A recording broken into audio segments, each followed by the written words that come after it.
يا عيني عليك يا ليل وعلى اللي هيجرالك. اهلا بيكوا يا حبايبي في حكاية امل. تعالوا نشوف حصل ايه لليل في الحلقة التانية من مسلسل وتقابل حبيب. رؤية العسكري مع يوسف بتقوله لازم مراتك تعرف ان احنا متجوزين. انت قلتلي سنة ولا حاجة، احنا بقالنا 4 سنين متجوزين ومخلفين واد كمان. ليه ما تقولهاش ان احنا متجوزين؟ وكمان انت قايل لي ان مفيش علاقة ما بينكو، امال نازلين ازاي تحتفلوا بعيد جوازكو؟ انت بتضحك عليا وبتغشني؟ قال لها انا؟ لا ما حصلش طبعا. قالت له لازم تعرف، ولازم جوازنا يبقى في النور، مش انا اللي اعيش في الضلمه. انا رؤية العسكري. ليه القعده مع نهى عماله تهديها على حماتها وتهدي الموقف ما بينهم، وبتقول لها معلش استحمليها وعامليها يعني كويس وكده، وهي هتعاملك ده هي بتحبك. قالت لها ده اصلا بتفرق بين بناتك وابني، ما بتعاملش ابني كويس. قالت لها ده هي طيبة قوي، والله انت اللي طيبة قوي يا ليل. الباش مهندس فارس نايم تحت العربية وبيصلحها، غاوي عربيات ومتعته الوحيدة ان هو يصلح عربيات. صاحبه قال له دي هوايتك المفضلة ان انت تصلح العربيات، وكويس ان انا بديك فرصة ان انت تصلحهم. وقعدوا يهزروا مع بعض، وقال له انا ماشي بقى. قال له ما تقعد. قال له لا انا رايح اقابل واحد الماني عشان اعمل معاه صفقة وكده. قال له طب روح.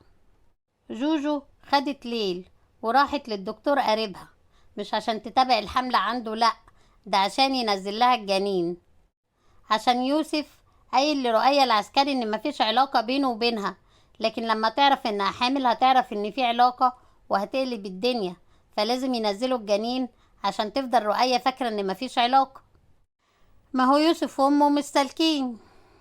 فارس راكب اللانش ورايح يقابل العميل الأجنبي الألماني اللي رايح يشتغل معاه، وراح لقى قاعد معاه واحدة وعمالة تترجم له بقى، أتاريها عايزة تقيم علاقة مع فارس، وهو رفض وقال لها لأ طبعا، وكانت بتترجم للراجل غلط وما تعرفش ان هو بيفهم ألماني وبيعرف ألماني، فهو راح مترجم للراجل صح وقال لها لأ أنا بعرف ألماني وبعرف أترجم كمان وانتي بتترجمي غلط.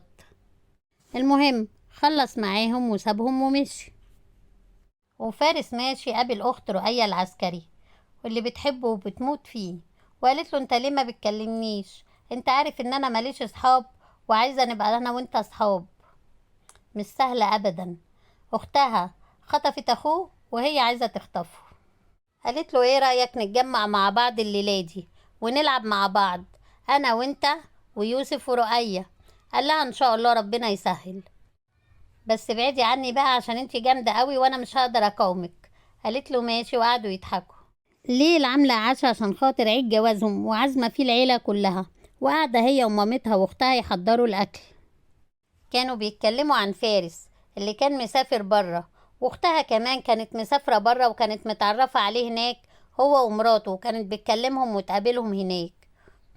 ندخل الشركة نلاقي الراجل ده قاعد يفهم حازم الشغل، وحازم مش هنا خالص، قاعد يتكلم مع البنات. اصل حازم مش بتاع شغل، بتاع بنات. وكلمته شهد وقالت له تعالى انا عايزاك حالا، وبتعيط. راح سايب الشغل وسايب كله ونزل يجري عليها. نزل قابل شهد في الاسطبل، قالت له انا بابا عرف ان انا بكلم حد. قال لها عرف ان انت بتكلمين انا؟ قالت له لا، هو كل اللي همك نفسك؟ قال لها اه طبعا، احنا كده علاقتنا انتهت مع بعض ومش هنكلم بعض تاني، وانا سايبك زي ما انت ما لمستكيش. قالت له بعد اللي حصل ده كله وبعد ما حبيتك؟ قال لها ما هو مش هينفع علاقتنا دي ومحدش هيرضى بده. قالت له طب انا بحبك اعمل ايه؟ قال لها ما عرفش تصرفي. هنا ليل بتسلم على فارس وبتقول له يا باشمهندس. قال لها ما تقوليش يا باشمهندس، قولي لي فارس على طول. قالت له احسن برضو، وعماله بقى توصيه على نهى وتقول له خلي بالك منها وهدي الموضوع وكده. قال لها يعني في نكد وفي خناقه النهارده؟ ربنا يبشرك بالخير. قالت له انا عامله عشا وهاتها وتعالى ونصفي الامور والكلام ده. قال لها خلاص ماشي هجيبها واجي. فارس دخل قعد يلعب مع ابنه ونهى والكلام ده كله، وراحت قالت له سيبه ينام عشان عنده مدرسة بكرة. قعدت تكلمه وقالت له انا نفسيتي تعبانة هنا وعايزة اسكن بره، انا مامتك بتكرهني وما بتحبنيش. قال لها خليكي زي ليل كده واخداها على حجرها. قالت له مش كل الناس زي بعضها، وبعدين انا لسه عارفاها من 7 اشهر، ليل معاها من زمان. قال لها ضمي ما اقدرش اقول لها حاجه، وانتي عارفه بر الوالدين. قالت له امك ايوه عشان هي مخلفاك ومرضعاك والكلام ده كله، لكن انا مش ملزومه استحملها لانها مش ام انا. قعد يهديها وقال لها يلا طبعا عشان نلحق العشاء اللي ليل عاملاه.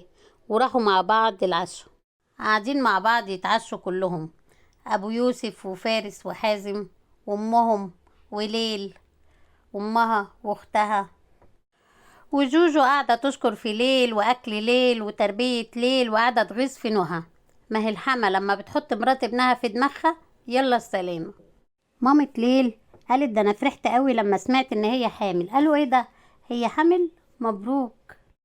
ده حتى أبوهم ما كانش يعرف. قال لهم إما أنا ما أعرفش، لسه عارف جديد. حازم سهران مع إنجي ومبسوطين وعمالة ترقص وعمالة فرحانة قوي. وبعد كده لقيته مشغول في التليفون، فاتدارت وراه كده وشافته وهو بيبعت رسايل لشهد. طبعا اتضايقت جدا وقالت له انا عايزه اروح حالا. فارس كان بيصب حاجه يشربها، قامت وراه اخت ليل قالت له انت ما بتسالش عليا ليه من ساعه ما جينا من بره؟ وانت ما بتسالش عليا، كنت بتكلمني كل فتره، دلوقتي ما بقتش تكلمني خالص. وقعدوا يهزروا ويضحكوا مع بعض لحد ما لقوا نهى بتبص لهم كده. راحوا راجعين تاني ولموا نفسهم وقعدوا مكانهم ومشيوا بقى. وبعد كده قعدوا يرادوا في جوجو ونهى وقعدوا يصالحوهم على بعض. جوجو قالت انا مش هعمل اي مجهود ولا اي حاجة عشان اراضيها، هي اللي تراضيني وتعمل مجهود، ويا رضيت يا مرضتش. تنكة جدا. وقعدوا يقولوا لها خلاص نبتدي صفحة جديدة ونحل مع بعض والكلام ده كله، وهي ولا هنا باردة باردة. وبعد كده قامت مشيت. راحت نهى قالت له لا انا اعصابي تعبت كده، انا هروح اقعد عند ماما كام يوم. قال لها طب ايه رأيك نقعد في الجونة يومين؟ قالت له يا ريت. راح قال لي يوسف ومراته ما تيجوا معانا انتوا كمان. راحت ليل قالت له وانا كمان عايزه اروح الجونه. قال لها ليه واحنا متخانقين؟ قالت له هو لازم يبقى متخانقين؟ انا ماليش دعوه، انا عايزه اروح الجونه، هما يومين وهنرجع على طول. قعدوا بقى يهزروا ويضحكوا مع بعض وقالوا ماشي. يوسف عمال يكلم رؤية وبيقول لها انت فين؟ قالت له انا في البيت. مش انت قاعد في البيت؟ انا كمان في بيتي. قال لها امال ايه الدوشه اللي عندك دي؟ قالت له اصل انا عامله حفله صغيره لاصحابي وعازمه اصحابي. امال انت فاكر ايه؟ ما انا لازم اعيش حياتي. اشمعنى انت قاعد في بيتك مع عمك واخواتك ومراتك؟ ما انا لازم كمان اجيب اصحابي واعيش معاهم. وبعدين ما تزعقش، مش عشاني، لا عشانك انت، احسن مراتك تسمعك.